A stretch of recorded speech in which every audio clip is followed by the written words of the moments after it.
আমি ভালোবাসি তোমাকে খুব। আমিও খুব।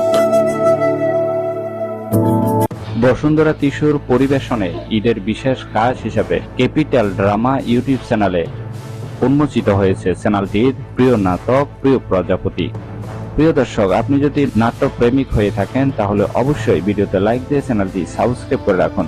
জনপ্রিয় 0 সাবস্ক্রাইবের এই চ্যানেলে নাটকটির মুক্তির মাত্র 2 দিনেই 26 লাখের বেশি দর্শক দেখে ফেলেছেন। মন্তব্যের ঘরে জমা পড়েছে প্রায় 2,500-এর বেশি ইতিবাচক মন্তব্য। আর এই 0 চ্যানেলটি সাবস্ক্রাইব করেছেন 25,000-এরও বেশি দর্শক। অফিস এবং দুজন কর্মীর মধ্যকার খুনসুটি আর প্রেমের গল্প নিয়ে নির্মিত হয়েছে নাটক প্রিয় প্রজাপতি। নাটকটিতে জুটি হয়ে অভিনয় করেছেন জিয়াউল ফারুক অপূর্ব এবং তাসনিয়া ফারিন।